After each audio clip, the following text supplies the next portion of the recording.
Khususnya buat teman-teman yang sedang menggeluti dunia investasi aset kripto, ataupun mungkin yang sudah berkecimpung di dunia investasi aset kripto namun sering merasakan kegagalan atau bisnis scam. Nah, kalian pasti berpikir kan, kenapa sih saya gagal sementara saya sudah bekerja semaksimal mungkin, saya sudah lakukan dengan baik, bahkan saya sudah bekerja dengan penuh semangat. Ada 7 hal yang membuat kalian gagal dalam berbisnis investasi aset kripto. Yang pertama, kalian tidak melakukan riset atau kalian hanya sekedar ikut-ikutan saja. Sebelum kita melakukan investasi, kita harus melakukan research, kita harus pahami, kita harus pelajari lebih dulu, ya, agar hal ini akan menghindari kita dari kerugian yang tidak perlu, ya. Do your own research. Dior. Jadi semua informasi harus kita olah lebih dulu, ya, jangan kita telan mentah-mentah, ya. Itu adalah tips dari saya untuk kita menjadi seorang investor yang cerdas.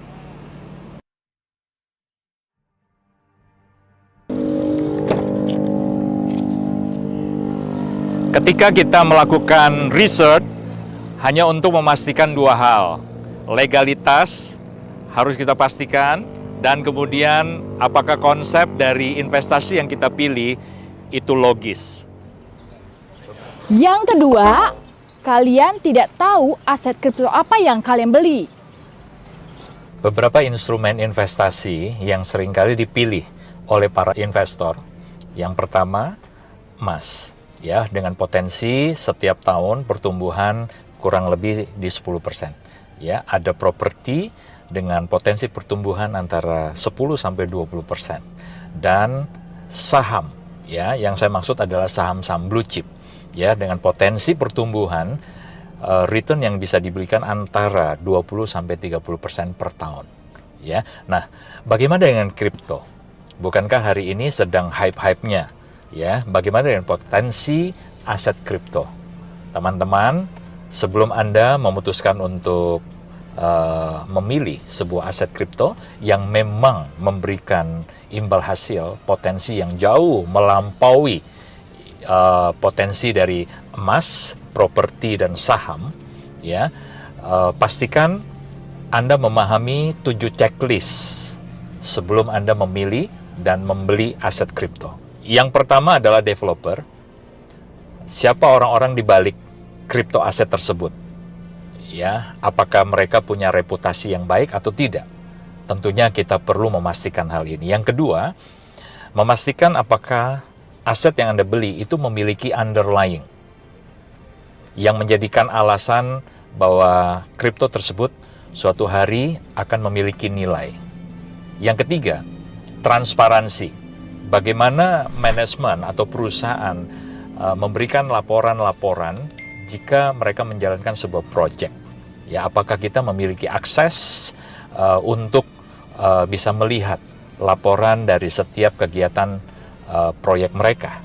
Dalam hal ini, carilah aset kripto yang bisa diaudit, ya. Yang keempat, ya, apakah potensi dari aset kripto ini, ya, hanya diperjualbelikan di market lokal atau market global, ya. Yang kelima, bagaimana dengan jumlah supply dari aset tersebut, ya. Tentunya ketika supply aset tersebut memiliki jumlah yang melampaui bahkan jumlah penduduk bumi, ya, maka menurut saya peluang untuk aset tersebut memiliki nilai akan menjadi semakin sulit, ya. Kemudian yang keenam, bagaimana dengan utilitas, kegunaan? Apakah mereka memiliki konsep yang jelas tentang kegunaan aset tersebut di masa depan? Ya, sebagian aset kripto bercita-cita untuk menjadi alat pembayaran. Nah, apakah konsep mereka cukup, ya, untuk nantinya bisa diterima sebagai alat pembayaran yang nyaman, ya, baik di industri perdagangan, ya, maupun di pemerintahan suatu negara, ya. Dan yang terakhir, yang ketujuh, apakah mereka memiliki komunitas yang teredukasi, komunitas yang kuat, komunitas yang solid, yang tentunya nantinya ini akan menjadi salah satu pilar yang membawa kesuksesan dari aset kripto tersebut di masa yang akan datang.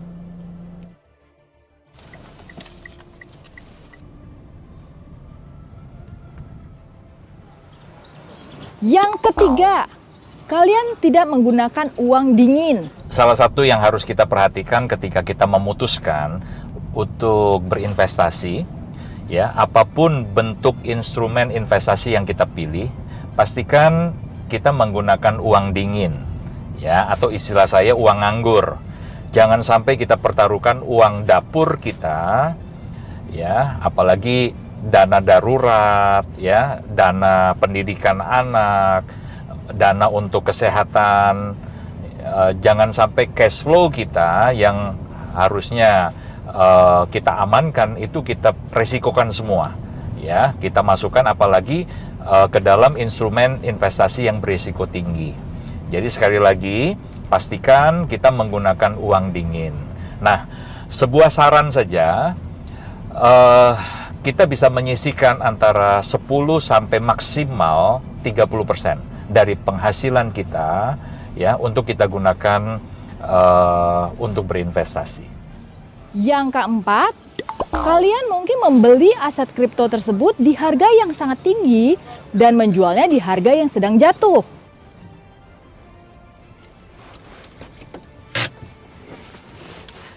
Salah satu kesalahan yang sering dilakukan oleh khususnya investor pemula adalah mereka membeli aset ketika harga sedang hype, harga sedang tinggi, dan buru-buru menjual ketika harga terkoreksi. Nah, seharusnya sebagai seorang investor, ya, meskipun kita baru belajar, ya, berinvestasi, adalah kita pastikan dulu apakah harga ini masih di tahap harga awal, harga murah, ya. Khususnya kita cari aset-aset yang masih pre-sale. Ya, kalau di dunia kripto ada istilah ICO, Initial Coin Offering. Ya, mungkin belum masuk market, masih kita bisa beli dari perusahaan. Nah, jika kita mendapatkan aset kripto masih di harga awal, di harga murah, maka pastikan, ya, setelah kita memperhatikan fundamental perusahaan, kita memperhatikan aspek-aspek yang baik yang dimiliki oleh aset tersebut, ya, kita boleh membeli. Ya, kita membeli, ingat, perhatikan dari uang nganggur, ya, bukan uang dapur. Nah, setelah kita membeli dan pada waktu, ya, harga dari aset tersebut sudah tinggi, maka kita bisa mempertimbangkan, ya, untuk menjual sebagian jika memang ada keperluan yang mendesak, ya. Jangan juga kita jual semua, ya, karena jika kita paham bahwa aset tersebut masih berpotensi naik, ya, masih berpotensi memiliki potensi kenaikan harga di masa depan, maka sebaiknya kita menjual hanya sebagian saja, ya, untuk kita mengambil keuntungan yang jauh lebih besar di kemudian hari. Ya, nah, yang harus kita perhatikan ada 3 unsur, ya, dalam dunia aset, ya, khususnya aset kripto. Yang pertama adalah profit, kedua adalah risk atau resiko, yang ketiga adalah waktu. Ya, tentunya kalau kita mengharapkan keuntungan yang tinggi dalam waktu cepat, tentunya konsekuensi adalah resikonya juga tinggi. Ya, kita nggak bisa mengharapkan mendapatkan keuntungan besar dengan waktu yang singkat, lalu kita berharap resiko rendah. Ya, di dunia investasi semua orang paham. Ya, kalau kita menginginkan keuntungan yang besar dengan resiko yang rendah, tentunya itu juga akan membutuhkan waktu yang panjang. Nah, hari ini pilihan semua ada di kita.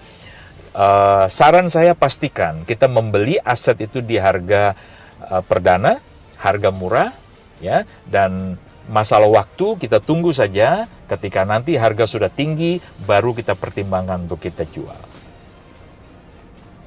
Yang kelima, mungkin kalian sering tidak sabar atau sering terkena rumor. Ya, jadi begini. Ya, di dunia aset kripto kita mengenal ada paling sedikit ada dua istilah yang cukup populer ya. Yang pertama adalah FOMO, Fear of Missing Out. Ya, dan yang kedua adalah FUD. Ya, singkatan dari Fear, Uncertainty, dan Doubt. Ya. Ini adalah suasana psikologis yang coba diciptakan untuk menciptakan suasana panik.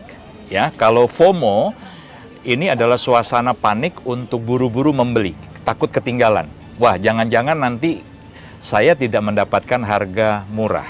Nah, padahal efek ini diciptakan oleh pihak-pihak tertentu, sekali lagi untuk kepentingan mereka, ya, yang menyebabkan harga terkerek naik, ya, dan beberapa orang yang kurang pengalaman akhirnya terjebak untuk membeli ketika harga lagi ada di puncak, ya. Lalu suasana yang sebaliknya diciptakan kembali, ya, suasana keraguan, rumor, ya, ketidakpastian, keraguan yang menyebabkan harga itu menjadi terkoreksi, turun cukup dalam, ya. Lalu bagi kita yang tidak paham suasana psikologis ini, kita terjebak untuk ikut-ikutan panic sell, ya. Jadi situasinya kita membeli waktu di harga lagi hype, lagi sangat tinggi, dan kemudian kita menjual justru ketika harga terkoreksi. Akibatnya kita mengalami resiko kerugian yang sangat besar, ya. Jadi ini hal yang kita harus pastikan,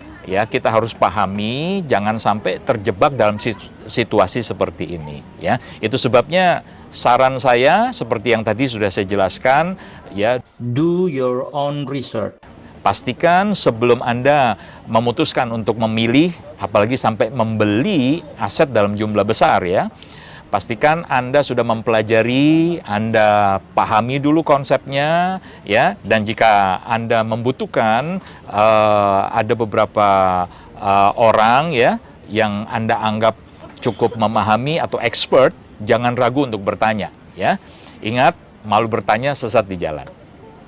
Yang keenam, mindset easy money yang membuat kalian sering tertipu.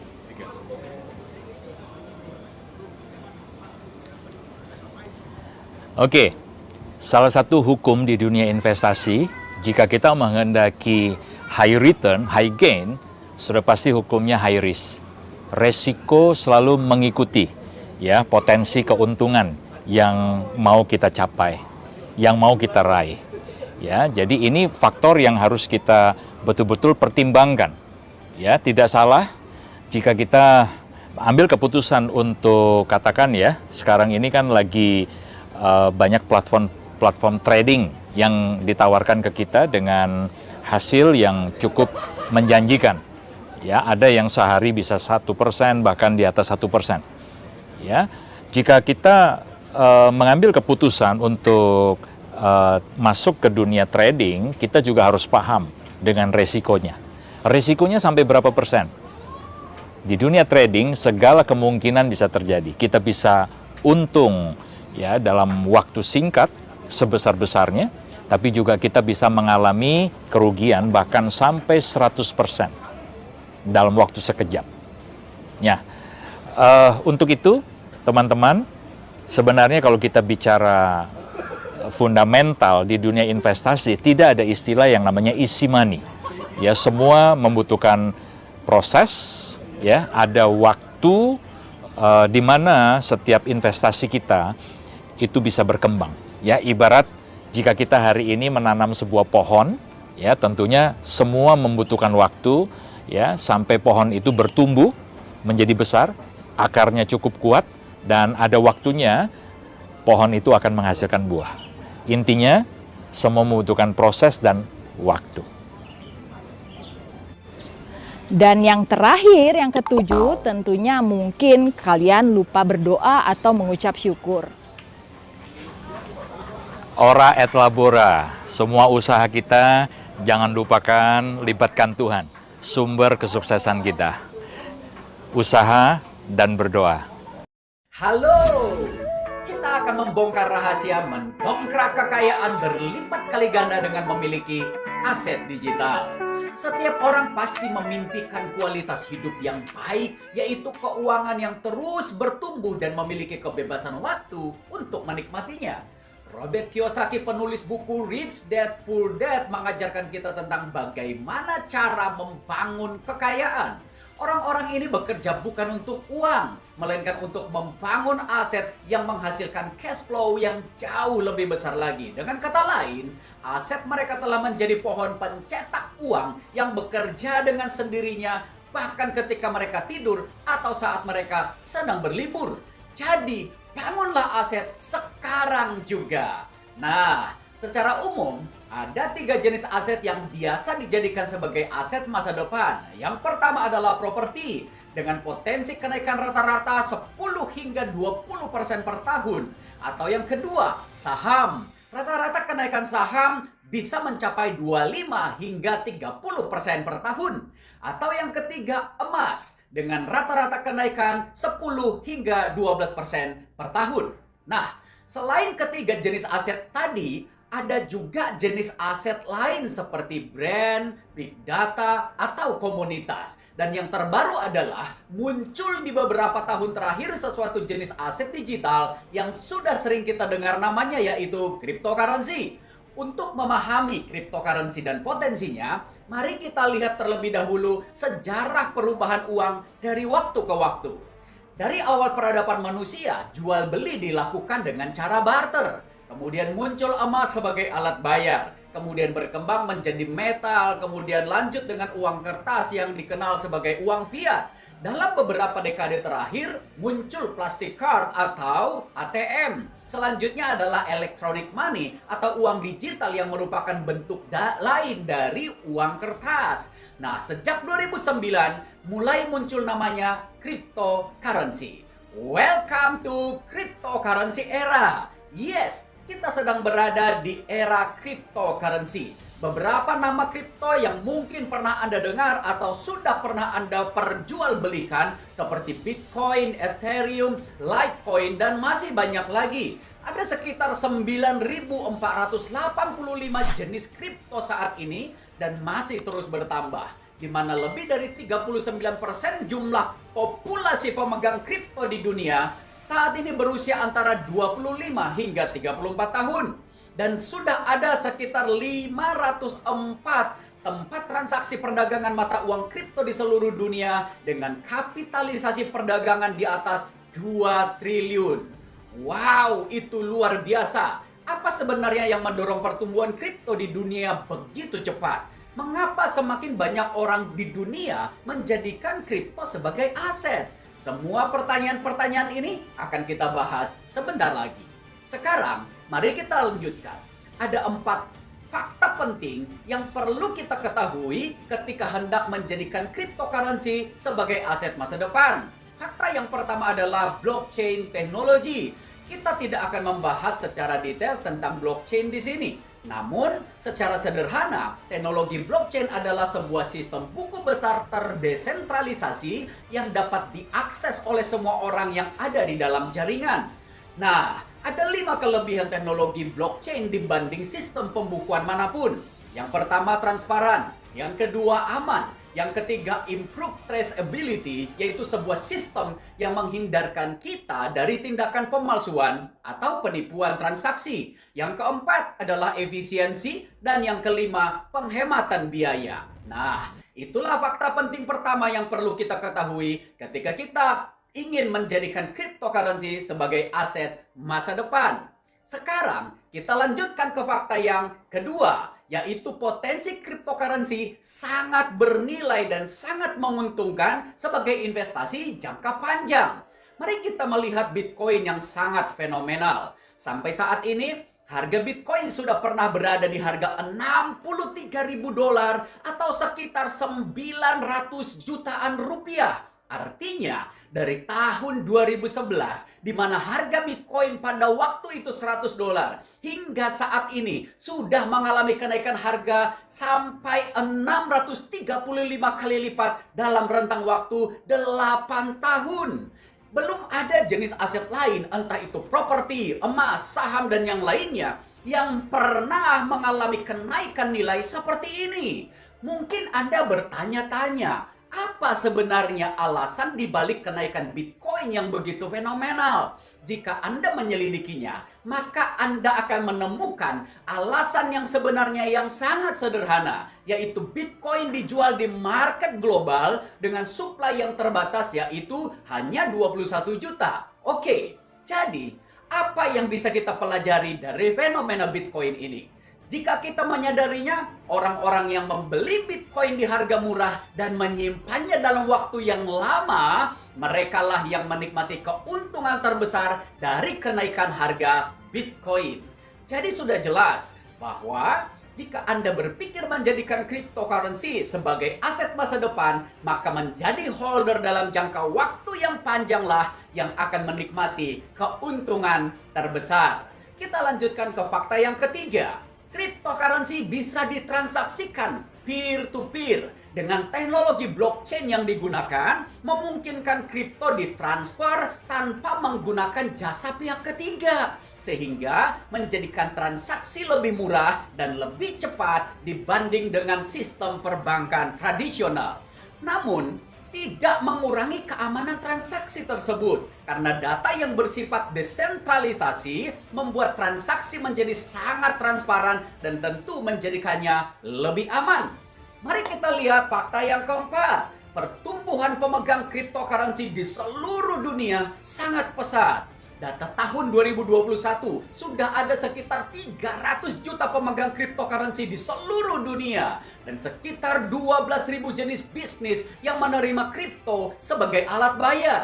Bahkan jika kita melihat grafik pertumbuhan pemegang cryptocurrency dari tahun ke tahun, kita bisa melihat ada sebuah lompatan yang sangat besar, terutama di 2 tahun yang terakhir. Oke. Setelah kita melihat 4 poin penting tentang cryptocurrency, mungkin kita memiliki pertanyaan yang lain. Apakah ada tantangan dan ketakutan yang dirasakan oleh mereka yang sudah ada atau yang sedang ingin menjadikan kripto sebagai aset masa depan? Jawabannya yes, tentu ada. Secara umum, ada 3 tantangan besar yang dihadapi kripto aset sebagai aset masa depan. Yang pertama adalah volatilitas harga. Jika kita memperhatikan histori harga Bitcoin dari waktu ke waktu, kita akan melihat bahwa harga Bitcoin bisa naik dan turun dengan drastis dalam waktu yang sangat singkat. Nah, apa yang menyebabkan hal itu terjadi? Alasannya adalah mayoritas kripto tidak memiliki underlying aset atau backup. Dengan demikian, harga kripto sangat sensitif terhadap isu. Tentu kita tidak akan merasa nyaman memegang aset yang nilainya tidak menentu. Apalagi jika sampai tidak bernilai sama sekali. Siapapun kita, ketika membeli sesuatu aset, tentu kita mengharapkan rasa aman dan juga harapan akan keuntungan. Nah, bicara soal keuntungan, tantangan kripto aset yang kedua adalah non-performing coin. Ada banyak cryptocurrency di market yang pada awalnya mampu mendongkrak harga hingga berada di level harga yang sangat tinggi. Namun hal itu tidak berlangsung lama. Kenapa? Karena hampir semua cryptocurrency tidak memiliki bisnis sebagai backup yang bisa memberikan added value pada kripto tersebut. Dengan demikian, harga kripto menjadi tidak terjaga alias datar-datar saja, bahkan merayap sejajar dengan lantai, bahkan sampai tidak bernilai. Tantangan yang ketiga yang paling menakutkan di dunia cryptocurrency adalah banyaknya kripto-kripto yang scam. Jika kita mempelajari, ternyata membuat kripto itu relatif mudah dan murah, sehingga hampir siapa saja bisa membuatnya. Dengan demikian, salah satu faktor penyebab kripto scam adalah tidak adanya kewajiban dalam membuat kripto harus memiliki legalitas, apalagi transparansi keuangan. Nah, itulah 3 tantangan terbesar yang dihadapi kripto pada umumnya, yaitu volatilitas harga, non-performing coin, dan scam. Kalau begitu, apakah kita bisa mengalami wealth exponential dengan membeli kripto aset? Adakah kripto aset yang bisa mengatasi ketiga tantangan besar ini? Sementara jika kita melihat potensi kripto aset di masa depan sangatlah besar. Data pemegang kripto di Indonesia bulan Februari 2021 ada sekitar 4,2 juta atau 2 kali lipat dari jumlah investor saham. Bahkan jumlah itu mengalami lonjakan begitu cepat. Berdasarkan data Kementerian Perdagangan Indonesia bulan Mei 2021, pemegang kripto sudah mencapai 6,5 juta dengan jumlah transaksi mencapai 370 triliun rupiah. Wow, sebuah potensi yang sangat luar biasa di masa depan. Mari kita kembali kepada pertanyaan awal. Adakah kripto aset yang bisa dipercaya untuk dijadikan sebagai aset masa depan yang bisa memberikan potensi keuntungan berlipat kali ganda sekaligus memberikan rasa aman bagi pemegangnya? Berikut adalah 7 checklist yang harus Anda ketahui dan harus Anda terapkan dalam proses memilih kripto aset terpercaya. Yang pertama, memiliki underlying aset.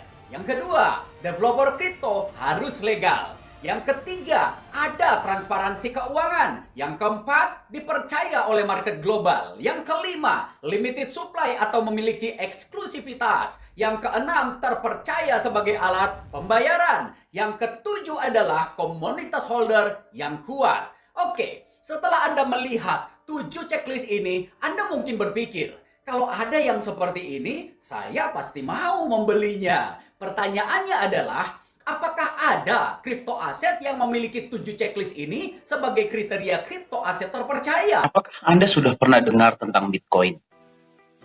Bitcoin ini merupakan sebuah fenomena global yang sangat luar biasa. Kenapa?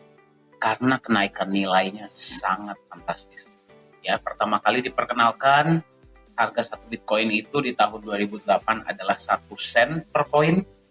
Per video ini dibuat, per presentasi ini dibuat, harga Bitcoin sudah melonjak di atas 45.000 bahkan 50.000 US dollar per Bitcoin dalam waktu sekitar 12 sampai 13 tahun.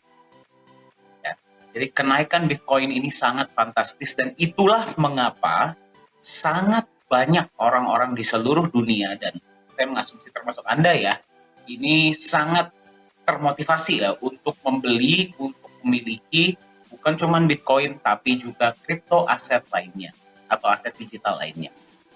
Nah, tapi apakah Anda mengetahui bahwa visi awal dibuatnya Bitcoin?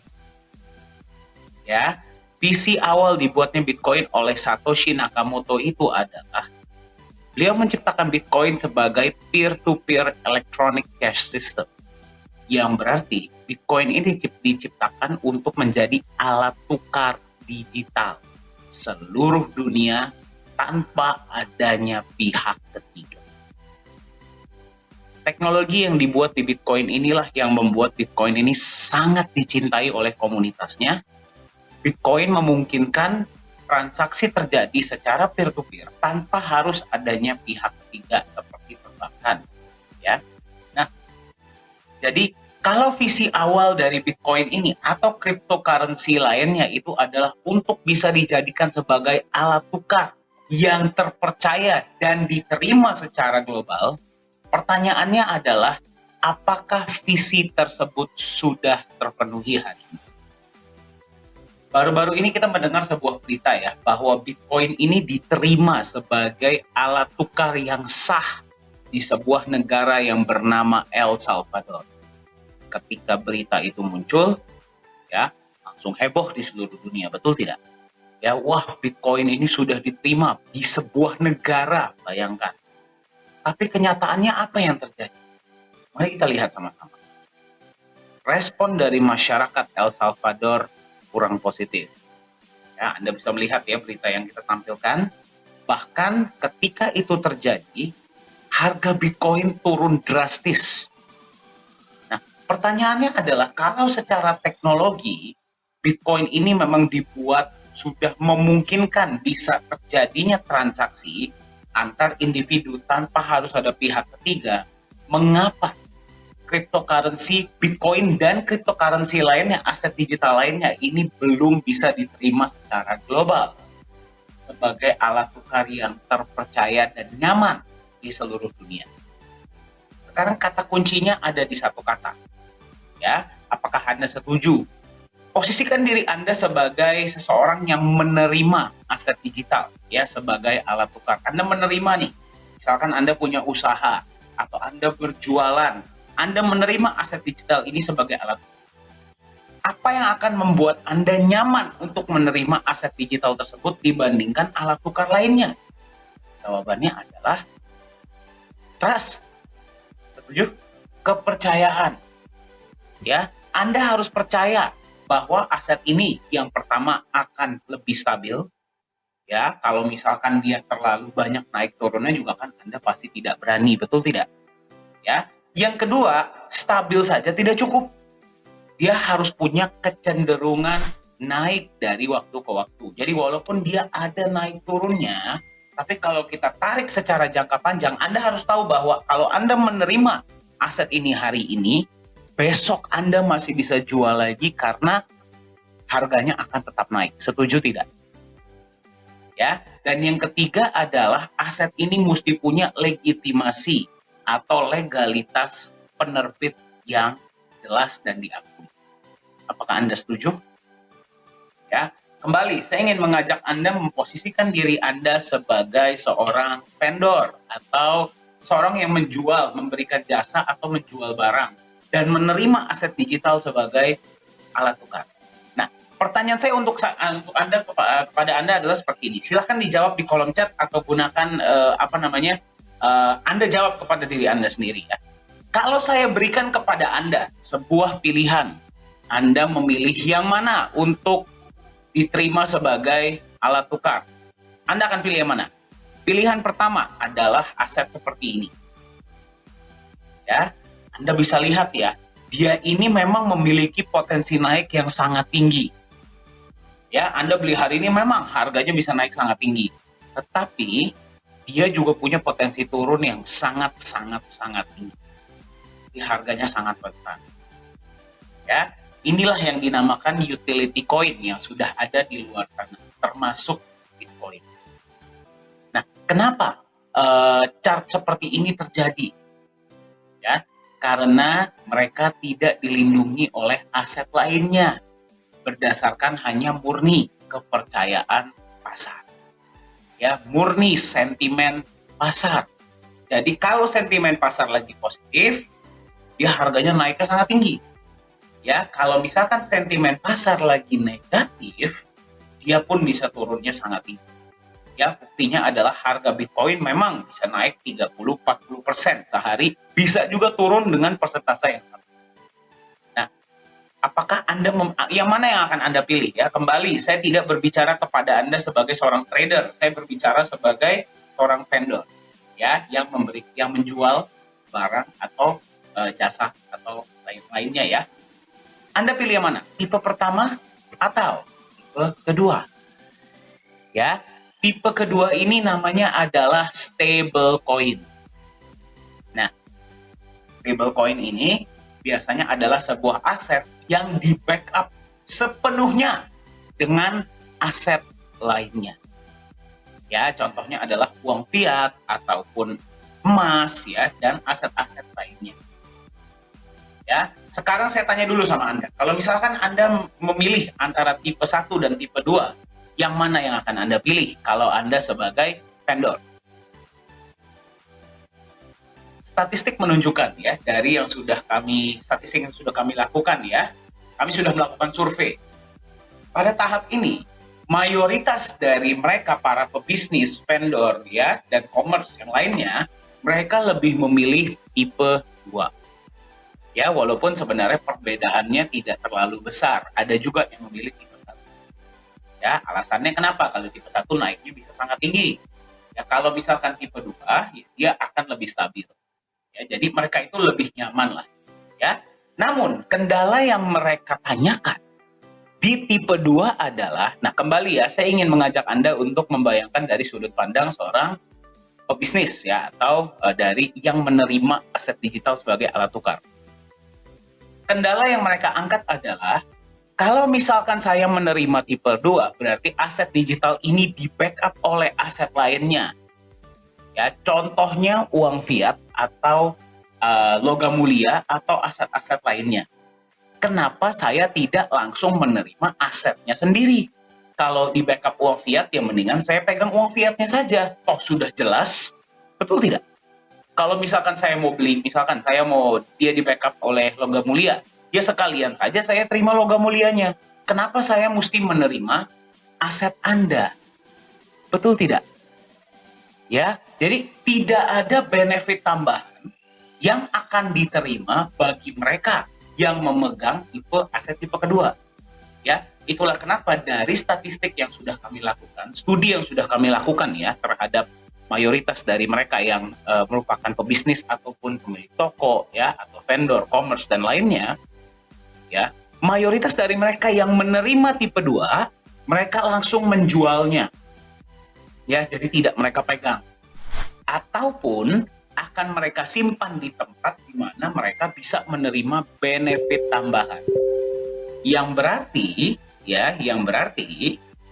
ketika mereka menerima aset yang tipe kedua ini, mereka berharap akan mendapatkan sesuatu untuk memegang aset tersebut. Ya, jadi kalau misalkan dibandingkan tipe 1 dan tipe 2, mayoritas memang lebih memilih tipe yang kedua. Nah, sekarang bagaimana kalau saya berikan Anda pilihan ketiga? Kalau Anda sebagai seseorang yang menerima aset digital sebagai alat tukar dari yang lainnya ya, ada tipe ketiga. Tipe ketiga itu seperti apa? Seperti ini. Ya, Anda bisa lihat chartnya ya, dia memang ada naik turunnya. Kita nggak bilang ya tipe ini tidak ada naik turunnya. Dia ada naik turunnya, tapi naik turunnya tidak terlalu fatal. Ya, dan kalau misalkan dia ditarik secara jangka panjang, nilainya relatif lebih stabil dengan kecenderungan naik dari waktu ke waktu. Sekarang saya tanya kembali kepada Anda. Kalau Anda diharuskan memilih di antara tipe 1, tipe 2, dan tipe ketiga, ya, sebagai alat tukar, tipe mana yang akan Anda pilih? Silahkan isi di kolom chat atau jawab kepada diri Anda. Tipe 1, tipe 2, atau tipe 3? Kembali ya, berdasarkan studi yang kami lakukan, mayoritas dari mereka para pebisnis, vendor ya, dan mereka yang berada di dunia commerce, mereka lebih memilih tipe yang ketiga. Dan uniknya adalah ketika kami berikan survei ini, perbedaan antara mereka yang memilih tipe ketiga dan yang memilih tipe 1 dan tipe kedua itu sangat besar. Hampir 75-80% dari mereka memilih tipe yang ketiga. Pertanyaannya adalah, apakah sudah ada aset digital atau aset kripto yang memang tipenya seperti yang tipe ketiga? Ya, kita sudah setuju ya, kita sudah sepakat ya sama-sama. Anda pun sepakat bahwa kalau Anda disuruh memilih, Anda akan pilih tipe yang ketiga. Nah, pertanyaannya, apakah sudah ada ya aset tipe yang ketiga? Kalau membuat tipe yang pertama, mudah. Tidak perlu di-backup oleh apapun, biarkan sentimen pasar yang berbicara. Kalau tipe yang kedua, mudah di-backup oleh aset yang sudah ada, ya, 100%. Nah, membuat yang tipe ketiga ini yang butuh pemikiran yang sangat luar biasa, butuh konsep yang jelas, dan butuh fundamental yang mendukung. Setuju tidak? Nah, hari ini Anda sedang menyaksikan pengenalan ini ya, video ini dimanapun Anda menyaksikannya live ataupun rekaman, kami ingin memperkenalkan kepada Anda sebuah konsep aset digital yang bernama Nagaya. Ya, jadi Nagaya ini adalah sebuah aset digital yang memang tujuan kami di Nagaya Technologies Private Limited adalah kami ingin menciptakan sebuah aset digital atau aset kripto yang lebih nyaman dan dipercaya diterima secara global sebagai alat tukar. Ya, kata kuncinya di sini adalah lebih nyaman dan dipercaya. Ya, berarti kalau misalkan aset digital ini adopsinya sudah sangat luas ya, ada dua cara aset digital ini akan diterima sebagai alat tukar. Yang pertama adalah kalau misalkan dipaksa. Ya, seperti halnya kita di Indonesia, kita tidak ada pilihan lain. Kita harus menerima uang rupiah. Betul tidak? Ya, ataupun ada yang pilihan. Nah, kami ingin menjadi aset digital pilihan. Karena mereka yang menerima akan merasa lebih nyaman.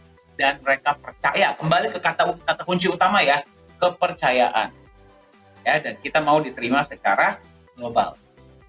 Nah, bagaimana Nagaya ini ke depannya akan mewujudkan visi yang sangat besar ini, ya, melengkapi tantangan yang memang sekarang terjadi di dunia kripto dan melengkapi visi awal dari Bitcoin sebagai alat tukar yang terpercaya di seluruh dunia.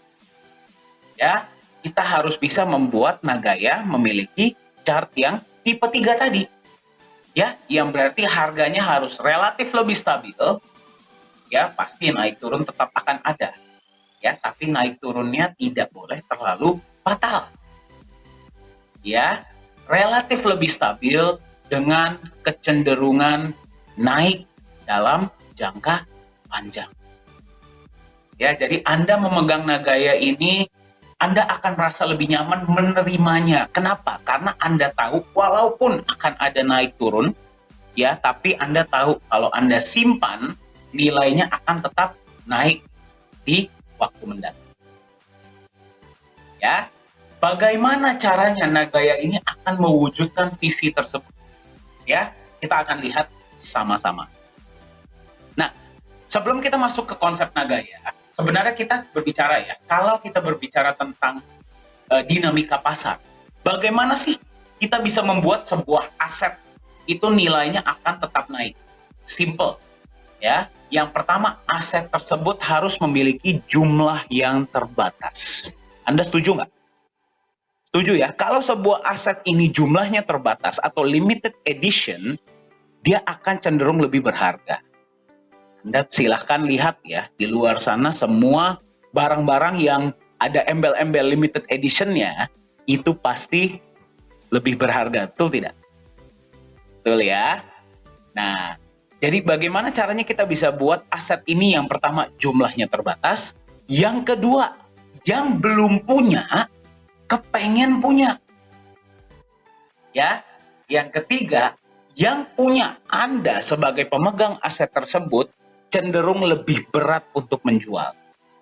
Ya, simple. Dinamika pasar itu simple ya. Kalau ini terjadi, berarti demand akan lebih besar daripada supply. Itu saja. Ya, kalau kita bisa buat permintaan di market jauh lebih besar daripada supply, ya, harga itu pasti akan naik. Ya, dan apalagi kalau barangnya ini adalah limited edition. Ya, untuk untuk poin pertama, Nagaya supply-nya terbatas. Hanya ada 50 juta koin Nagaya.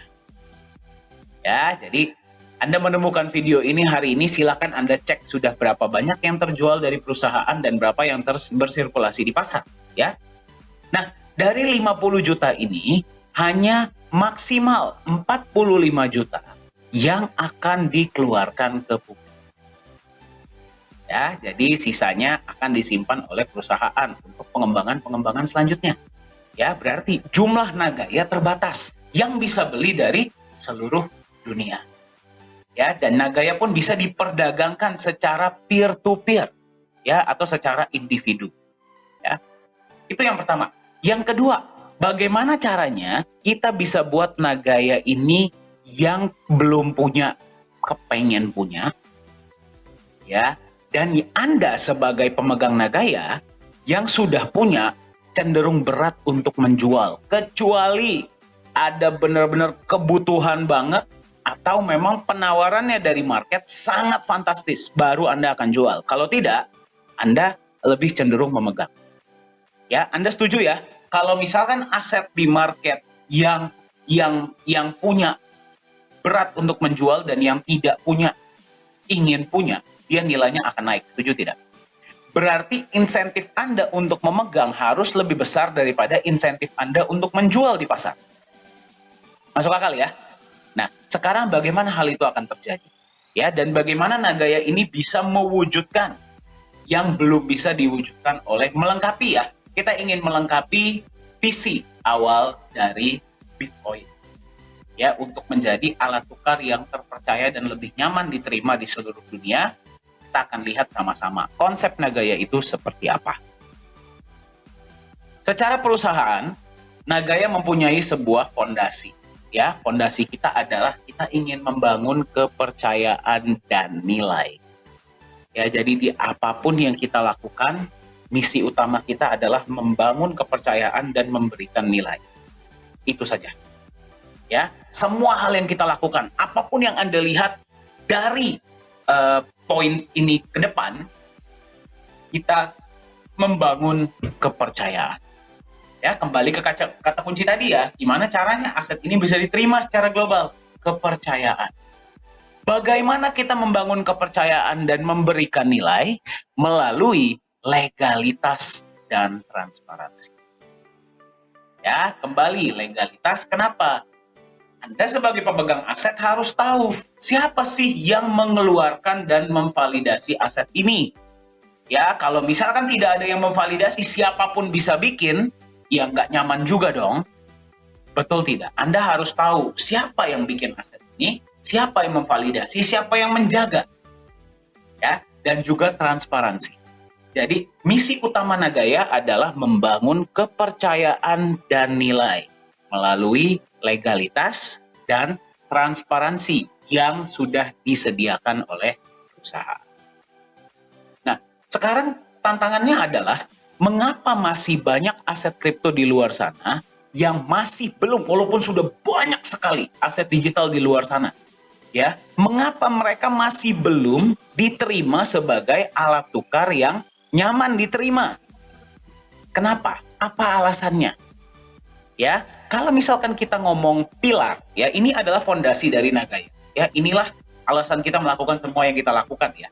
Nah, ada dua pilar yang biasa digunakan oleh aset kripto lainnya, dan Anda boleh cek ya.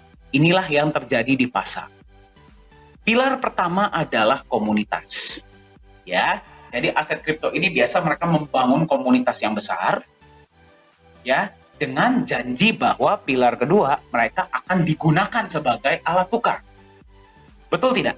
Ya, Anda beli sebuah aset digital atau aset kripto, dijanjikan bahwa suatu saat aset kripto ini akan dijadikan alat tukar, internal ataupun eksternal.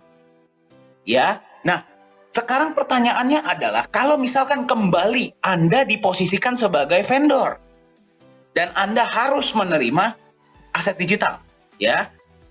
Mengapa Anda mau menerima sebuah aset digital yang hanya memiliki komunitas besar? Dan kalau misalkan Anda di komunitas, apa yang terjadi kalau janji utilitas tadi tidak terwujud? Betul tidak?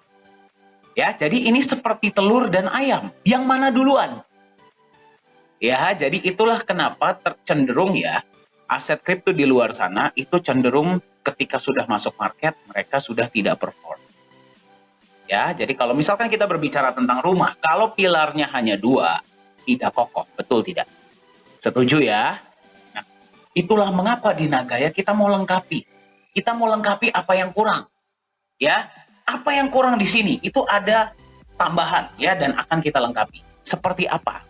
Kita tambahkan pilar ketiga, yaitu adalah emas. Ya, emas sudah dipercaya selama ratusan bahkan ribuan, mungkin puluhan ribu tahun untuk dijadikan sebagai pelindung nilai dari sebuah alat tukar.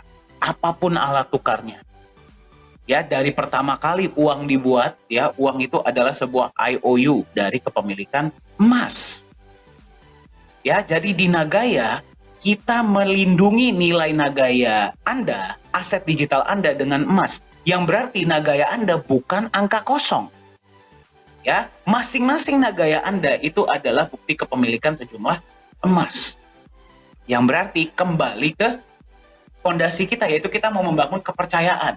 Kalau misalkan Anda memegang sebuah aset yang tidak di-backup oleh apapun, ya, kecuali sebuah janji bahwa suatu saat dia akan digunakan sebagai utilitas, dibandingkan dengan sebuah aset yang utilitasnya nanti menyusul, tapi di awal kita backup dulu nih dengan sebuah aset yang bernama emas. Anda lebih percaya yang mana? Ya, lebih percaya yang di backup emas, setuju tidak? Ya, jadi sebelum kita berbicara tentang utilitas, kita berikan dulu nilai kepada si aset ini. Ya, jadi di Nagaya, kita backup aset Anda dengan emas murni. Nanti kita akan lihat sama-sama seperti apa emas. Nah, tapi kembali, kalau cuma di backup oleh emas, sudah ada stablecoin di luar sana, betul tidak? Setuju ya? Nah, jadi apa benefitnya? Mendingan saya beli aja emasnya kalau begitu. Kembali, kalau ada vendor, saya terima saja emasnya. Kenapa saya mesti terima Nagaya? Nah, karena ada satu lagi pilar utama, yaitu adalah proyek. Ya, proyek ini bertindak sebagai pemberi nilai. Kenapa? Ya, sekarang tadi yang Anda lihat, emas bertindak sebagai pelindung nilai. Ya, emas bertindak sebagai pelindung nilai, aset non-produktif. Ya, harus ada tambahan aset produktif yang namanya adalah proyek. Gunanya buat apa proyek ini? Ya, proyek ini berapapun hasil dari proyek ya diberikan seperti secara syariah ya, tidak ada fixed return atau apapun.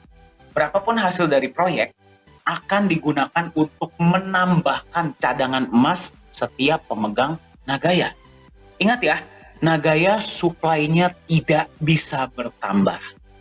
Tetapi backup emasnya akan terus bertambah.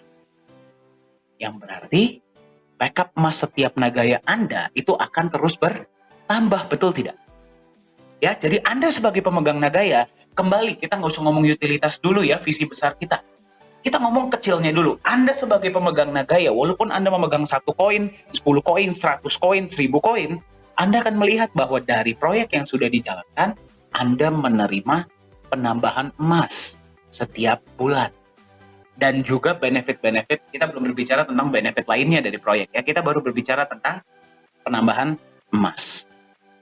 Ya, yang berarti kembali daripada Anda jual, ketika Anda mendapatkan penawaran, Anda akan berpikir 2 kali. Kenapa? Karena asetnya punya nilai. Anda berpikir, wih, emas saya bertambah terus loh, walaupun ya kecil sedikit-sedikit ya, kita nggak bilang langsung bertambahnya banyak. Ya, Anda menerima penambahan emas, berarti Anda akan cenderung lebih berat untuk menjual. Setuju tidak? Ya, Anda akan lebih berat untuk menjual. Kita nggak bilang Anda nggak akan jual ya. Akan lebih berat untuk menjual, kecuali Anda benar-benar punya kebutuhan. Ya, Anda setuju nggak sama yang saya bilang?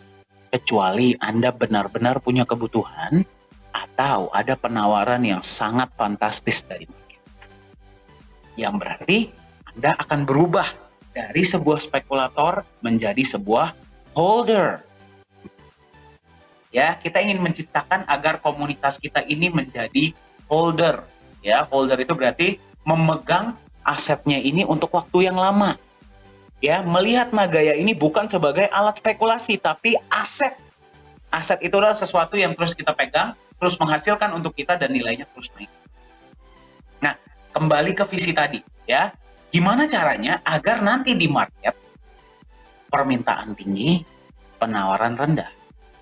Pemegang Nagaya mayoritas akan lebih mending pegang Nagayanya untuk mereka sendiri daripada dijual. Karena insentif untuk mereka memegang adalah ke depannya proyek bertambah, emas pun akan bertambah.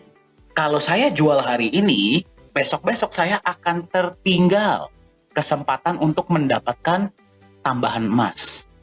Yang berarti Anda akan lebih baik pegang daripada jual. Setuju tidak? Ya, jadi masuk akal ya konsep Nagaya ya. Baru ketika itu sudah terjadi, ya, yang berarti kita bisa menciptakan sebuah aset yang relatif lebih stabil karena di sini ada emas sebagai pelindung nilai dan dengan kecenderungan naik di jangka panjang karena di sini emas juga bertindak sebagai pemberi nilai. Ya, utilitas kita akan terjadi. Ya, jadi nggak masuk akal kalau memang sebuah aset ini bilang kita langsung ngomong ke utilitas, tidak masuk akal. Ya, harus ada logika yang jelas dulu kenapa aset ini layak diterima sebagai alat tukar. Anda berpikir, saya sebagai vendor, kenapa saya mau terima dia? Ya, dengan utilitas kita terbangun, ya, visi kita bisa terwujud. yang menjadikan Nagaya ini akan jauh lebih nyaman dan dipercaya sebagai alat tukar. Ya, jadi Anda lihat ya, konsep Nagaya ini sudah difikirkan dengan sangat matang.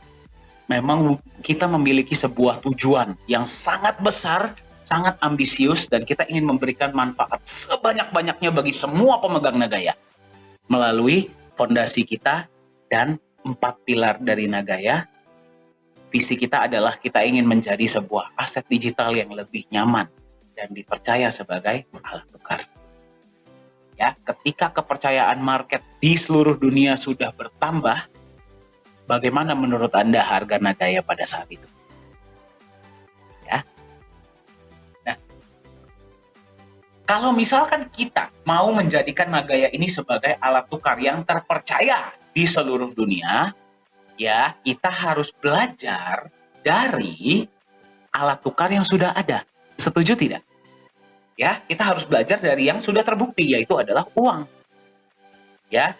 Nah, setiap negara ya yang mencetak uang mereka ya, uang negara mereka, itu pasti mereka ada menyimpan yang namanya cadangan devisa.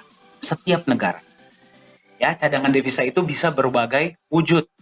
Salah satu wujudnya adalah emas. Setuju ya? Itulah kenapa sebuah negara yang cadangan devisa emasnya lebih banyak, ataupun cadangan devisa lainnya ya, bisa juga sumber daya alam, sumber daya manusia, dan sebagainya, mereka menjadi negara yang jauh lebih kokoh.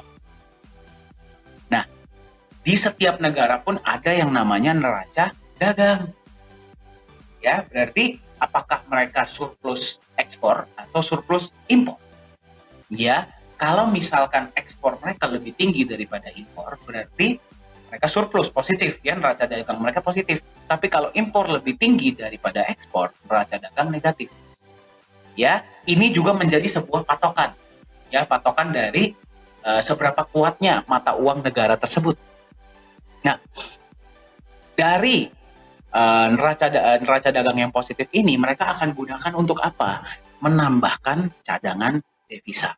Salah satu wujudnya adalah emas. Itulah kenapa ya sebuah mata uang yang cadangan devisanya lebih kuat, lebih banyak, negara itu lebih diperhitungkan, mata uangnya lebih kuat. Ya, walaupun sekarang mata uang sudah tidak lagi di backup oleh emas, kenapa negara-negara masih menimbun emas? Silakan tanyakan kepada diri Anda sendiri. Kenapa ada Fort Knox di Amerika? Ya, jadi itulah konsep uang. Sekarang mari kita lihat ya, kembali dari neraca dagang ya. Nah, sekarang mari kita lihat konsepnya. Di Nagaya, 50% dari dana awal pembelian Nagaya Anda digunakan untuk membeli cadangan emas. Ya, jelas ya, kenapa nggak 100%? Karena kalau 100% jadi stablecoin, percuma. Ya, 50% di awal itu digunakan untuk membeli cadangan emas awal, yang berarti 50% dari dana pembelian awal Anda sudah dilindungi dalam bentuk emas. Ya, Nagaya akan juga menjalankan proyek-proyek real. Ya, proyek-proyek ini proyek-proyek fisik, nanti kedepannya akan terus bertambah. Sekarang per video ini dibuat, memang yang baru jalan adalah satu proyek. Nah, dari proyek ini akan ada alokasi yang digunakan untuk menambahkan cadangan emas Anda. Ya, dan juga benefit-benefit lainnya dari proyek. Ya, berapa penambahan emasnya kita tidak bisa sebut. Kenapa? Karena konsepnya seperti secara syariah. Ya, kalau Anda berada di dunia dagang atau di dunia bisnis, Anda tahu ya, tidak ada bisnis yang selalu 100% untung. Ya, di Nagaya, ketika terjadi keuntungan, kita bagi rata ke semua koin yang berhak dapat. Ya, kita akan tunjukkan transparansi kita, yaitu adalah laporan laba rugi setiap bulan. Ya, ketika misalkan pada bulan itu proyek tidak menghasilkan keuntungan, cadangan emas yang sudah ada tidak akan terganggu. Ya, jadi seperti itulah konsep dari Nagaya. Nah, sekarang Anda bayangkan, sekarang Anda menemukan Nagaya di tahap awal, yaitu adalah tahap pre-sale. Pada saat ini, proyek yang berjalan baru 1. Ya. Kedepannya, proyek akan terus bertambah. Nanti bayangkan kalau misalkan kita sudah jalankan proyek kedua. Berarti Anda akan menerima penambahan emas dari 2 proyek, betul tidak? Ya, ketika proyek ketiga sudah jalan, Anda akan menerima, bayangkan, Anda akan menerima penambahan emas dari 3 proyek. Kalau 4 proyek sudah berjalan, dari 4 proyek. 5 proyek sudah berjalan, dari 5 proyek. Dan seterusnya.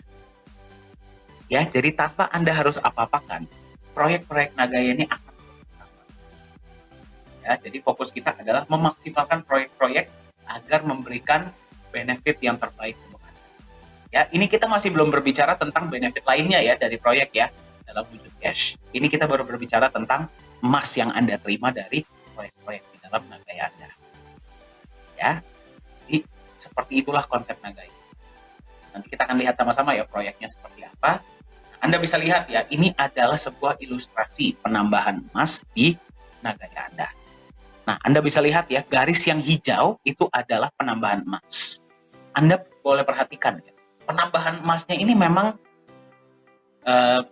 pelan-pelan ya, stabil, naiknya sedikit-sedikit tapi dia naik.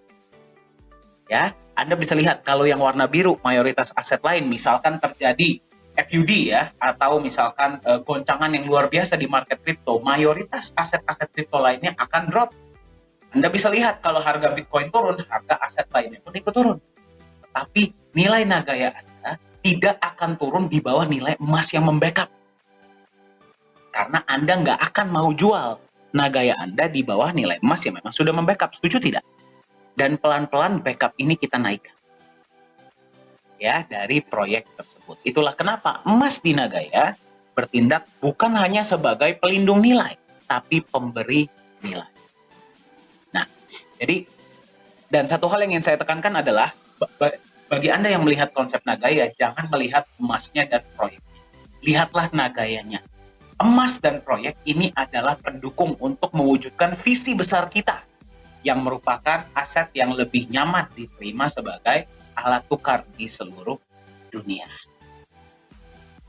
Ya, kalau misalkan itu sudah terjadi, saya mau tanya sama Anda, kira-kira berapa harga Nagaya pada saat itu?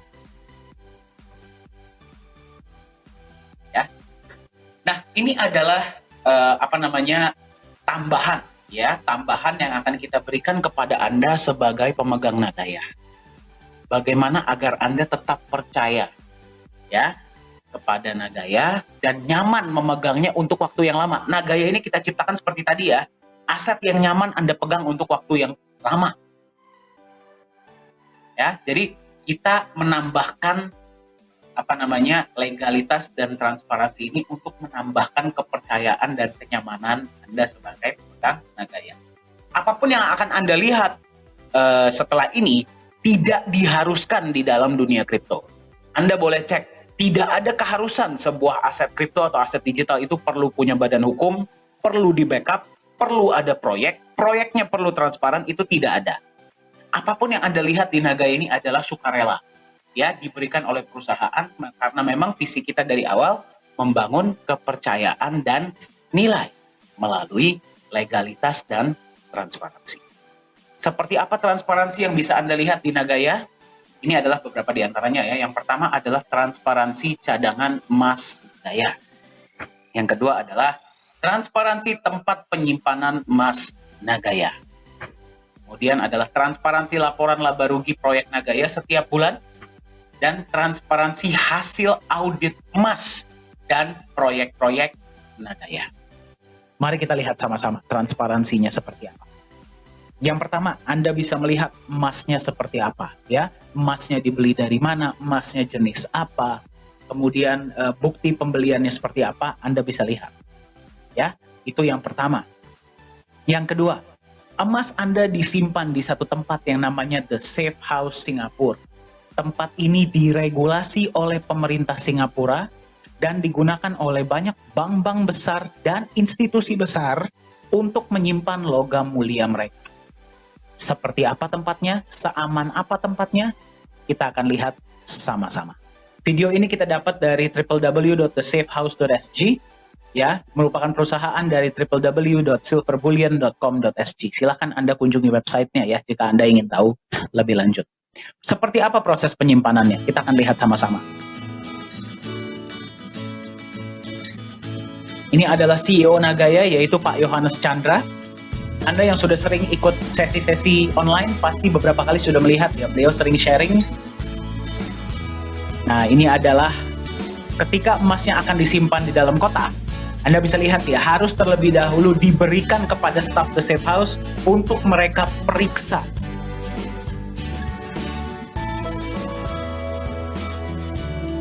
Setelah mereka sudah memeriksa, mereka akan simpan di dalam kotak. Kita dari pihak Nagaya sudah tidak boleh lagi menyentuh emas tersebut. Setiap kali ada penyimpanan emas pasti ada saksi ya dari berbagai negara yang bisa menyaksikan penyimpanan emas tersebut. Seperti yang Anda tadi lihat ya.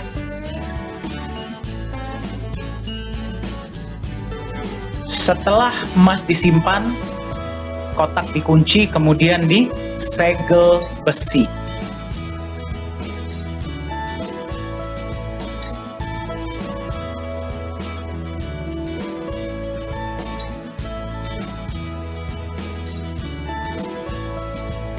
Anda lihat ya, tingkat keamanannya itu sangat-sangat tinggi. Jadi emas Anda itu disimpan di tempat yang sangat aman. Kalau kebetulan Anda lagi di Singapura dan ingin datang berkunjung ke kantor ya, dan ingin melihat emasnya dengan senang hati, silakan hubungi manajemen kami dan kita bisa atur waktu. Nah, selain transparansi emas, juga Anda bisa melihat adalah transparansi dari proyek-proyek yang akan dijalankan. Ya, sekarang yang baru dijalankan adalah satu proyek.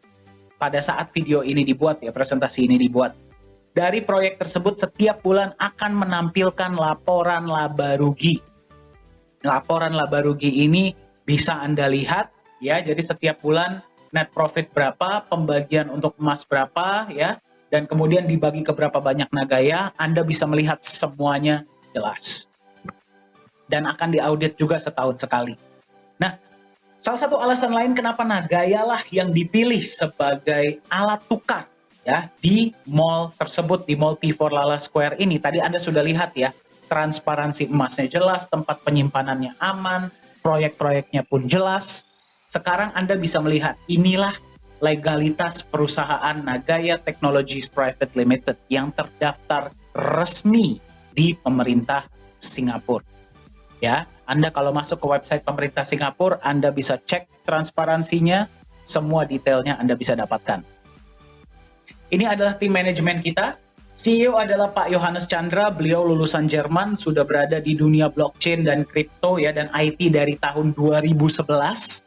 Jadi beliaulah yang membuat seluruh sistem blockchain dari Nagaya. Ya, bagi Anda yang bertanya, Nagaya ini adalah mainnet, bukan token. Ya. Nah, co-founder adalah Ibu Yuli Yolanda. Beliau berdomisili di Singapura ya, dan menghandle kantor-kantor kita di Singapura. Suami beliau adalah rekanan bisnis dari Bapak Anthony Salim.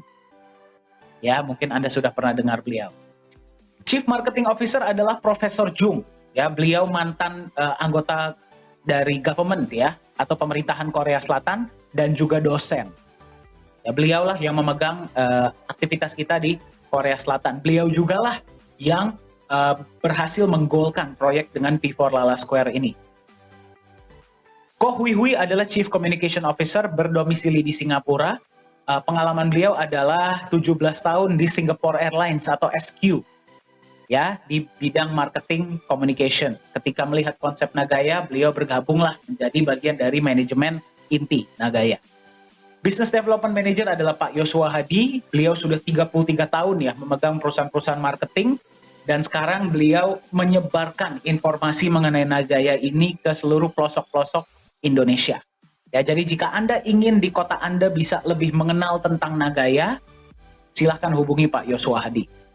Dan yang paling kiri adalah saya. Ya, saya yang memegang digital media dan training. Saya bersyukur ya bisa menjadi bagian dari Nagaya di tahun 2020 awal, 2019 akhir sebenarnya ya.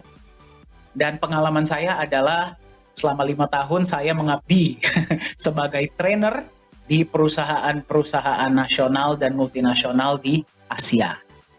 Nah, ini adalah advisor kita yaitu beliau adalah Bapak Nizam Ismail. Pengalaman beliau adalah beliau merupakan seorang mantan wakil direktur dari Monetary Authority of Singapore. Ya, berarti kalau bagi Anda yang bertanya, MAS itu seperti Bank Sentral dan OJK-nya Singapura jadi satu lah. Ya, sampai hari ini beliau masih aktif di dunia hukum, masih aktif di dunia perbankan ya, dan juga blockchain.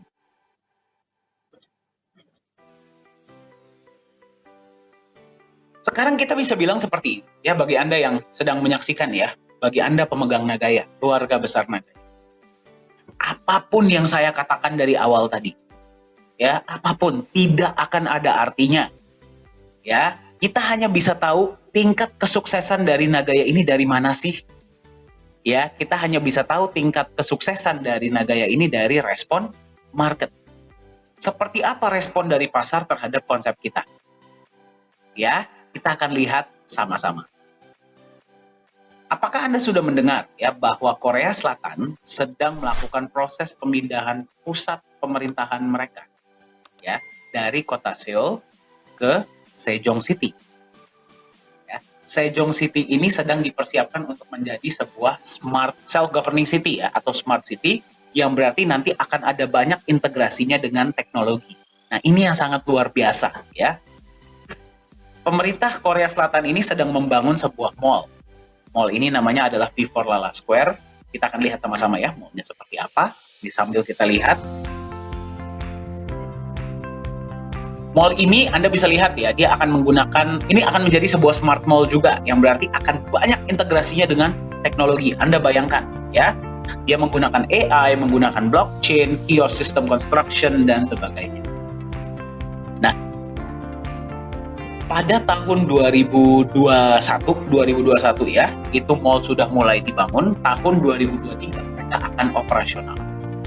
Nah, di tahun 2020, pemerintah Korea Selatan bersama dengan developer mall Sesungko Limited membuat keputusan bahwa hanya akan ada satu aset digital. Ya, by the way, pembayaran di dalam mall ini hanya bisa menggunakan aset digital atau cryptocurrency. Ya, di tahun 2020 mereka sudah membuat keputusan yang mereka pilih sebagai satu-satunya alat tukar di dalam Vifor Lala Square ini adalah aset digital Anda, yaitu Nagaya. Ya, jadi pada tahun 2020 ini Anda bisa lihat ya, CEO Nagaya Pak Yohanes Chandra bersama dengan Chief Marketing Officer kita ya, bersama dengan pihak mall menandatangani MOU. Pada tahun 2023, mall ini operasional, Nagaya lah yang akan digunakan sebagai alat tukar. Ya, kami terkejut campur bahagia, campur bangga ya. Bayangkan, Nagaya ini masih dalam tahap ICO atau masih dalam tahap pre-sale. Kita belum masuk market. Ya, tetapi sudah ada yang mengapresiasi ya dan meminang Nagaya ini dan nanti akan digunakan sebagai alat tukar. Berarti mewujudkan visi awal kita ya menjadi alat tukar yang lebih nyaman diterima secara global dan dipercaya ya secara global. Ya, kita akan lihat sama-sama ya sekarang ya. Ini adalah Mr. Park ya, Vice President dari Sesungko Limited bersama dengan Profesor Jung, Chief Marketing Officer Nagaya, bersama juga dengan Yoon Jin Choi ya, Customer Support Manager dari Nagaya. Kenapa Nagaya yang dipilih? Mari kita lihat sama-sama.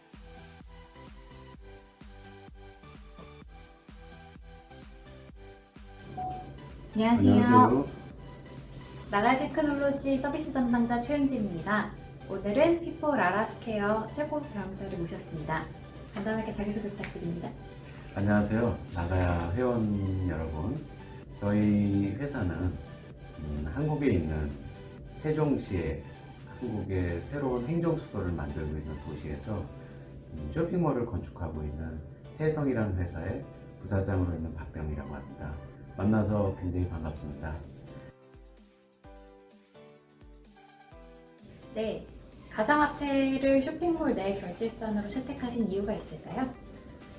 저희 회사에서는 개인적으로도 그렇고 저희 회사 방침도 앞으로 전 세계의 흐름은 가상화폐 쪽 또는 전자화폐 쪽으로 흘러갈 거라고 저희는 확신하고 있습니다. 그래서 그 중에 가장 안정적인 코인들을 저희도 찾고 있고 또 추가로도 계속 검토를 하고 있지만 그 중에 나가야 코인 같은 경우에는 니켈 광산이라는 자산을 담보해서 발행한 코인이다 보니까 그리고 다들 아시겠지만 니켈이라는 광석 자체가 앞으로 4차 산업 혁명 시기에 핵심 금속이다 보니까 광물이다 보니까 저희는 그걸 기반으로 한 나갈 코인을 굉장히 매력적으로 보고 있습니다. 물론 저희가 극복해야 될 또 부분도 있습니다. 전 세계 각국의 국가들이 전자화폐에 대해서 다들 검토하고 있고 또 두려워하는 면도 있다 보니까 법적인 선행이 따라야겠지만 우리는 한국에서 법으로 허용하는 범위 내에서는 나가야 코인을 적극적으로 도입해서 저희 쇼핑몰이 가능하면 가장 성공적으로 활용할 수 있는 모범적인 사례가 되게 하려고 저희는 돌입하게 됐습니다. 나가야와 태성이 함께할 향후 계획에 대해서 말씀해 주실 수 있을까요? 네. 이거는 이제 제가 꿈꿔보는 얘기인데요. 저희 나가야 코인이 앞으로 저희 라라스퀘어에서만 아니라도 기존에 쓰시던 화폐 이상의 편리함과 그리고 기존에 쓰시던 어떤 지불 수단보다도 편리하게 사용하실 수 있게끔 저희가 추구하는 목표를 갖고 있습니다. 물론 아까도 말씀드렸던 법이 허용하는 범위를 따라가야 되겠지만 저희는 최대한 사용자 입장에서 그리고 나가야 코인의 회원 입장에서 어떻게 하면 편리하게 쇼핑을 하실 수 있고 편리하게 생활하실 수 있는 일을 모두 다 도입해보고 하는 목표를 갖고 있습니다. 그래서 앞으로는 저희 쇼핑몰에서 환전도 하실 수 있고 또 거기서 가장 편하게 사용하실 수 있는 방법을 나가야 코인 본사하고도 꾸준히 그리고 계속 끊임없이 노력을 하고 연구를 해갈 계획입니다.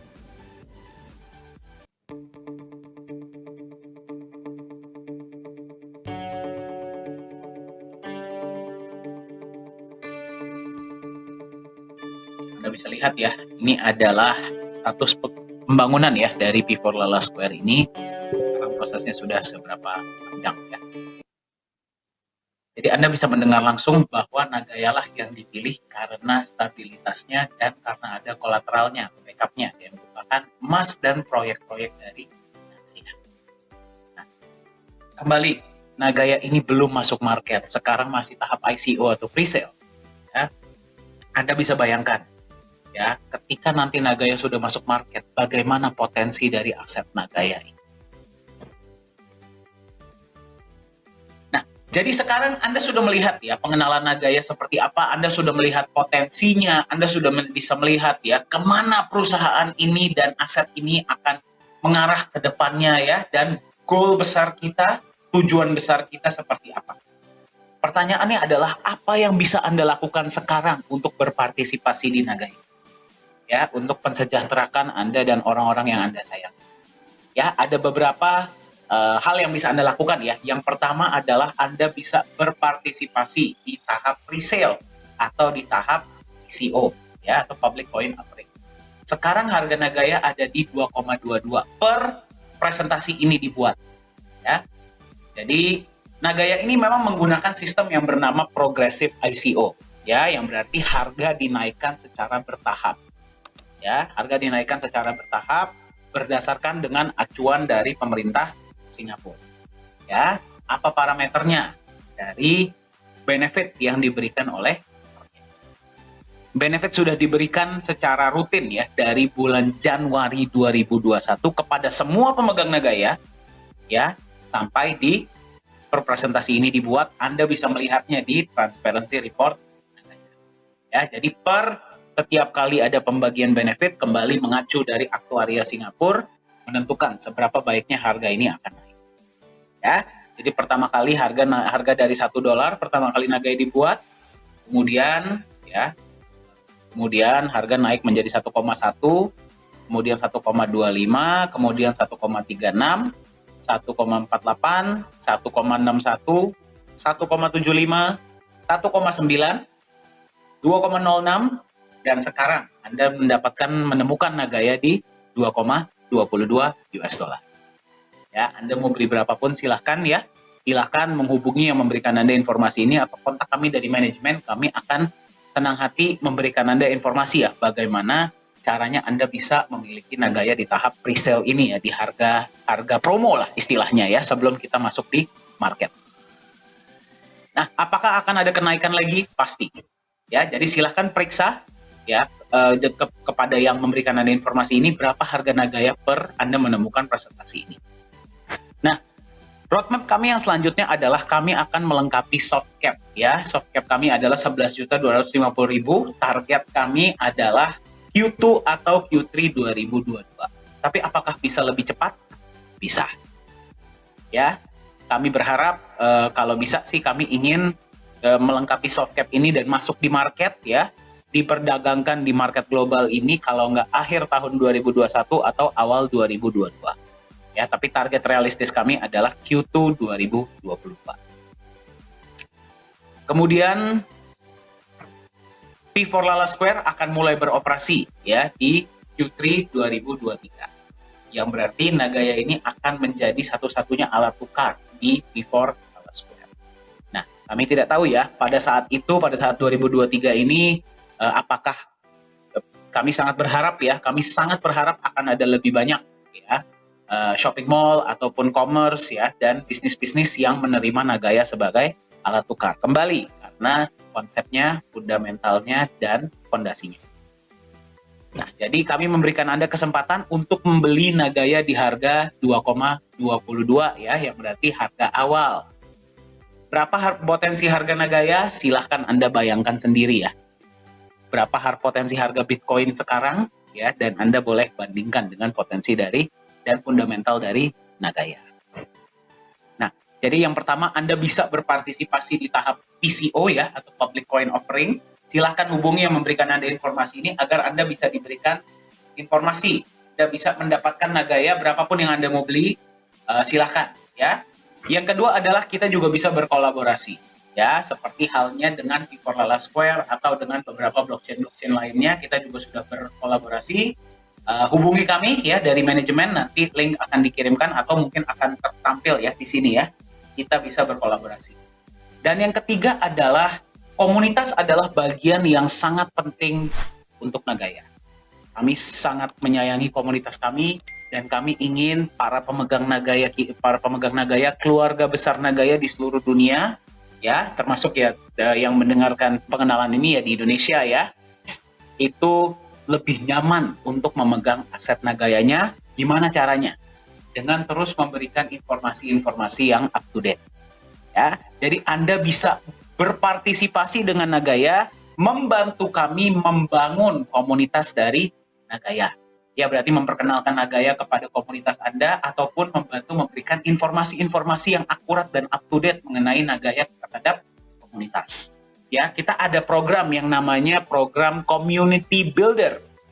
Ya, program Community Builder ini adalah sebuah insentif ya, atau program yang memang sudah kita persiapkan, sudah kita alokasikan dananya bagi Anda yang tertarik untuk membantu Nagaya mengembangkan komunitas kita. Karena ingat, komunitas adalah salah satu pilar dari Nagaya.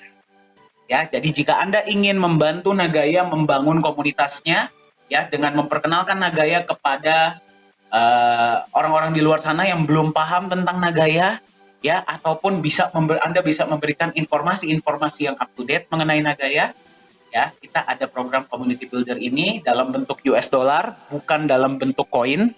Silahkan kembali ya, silahkan hubungi yang memberikan informasi ini atau kontak kami dari manajemen, kami akan berikan kepada Anda informasi.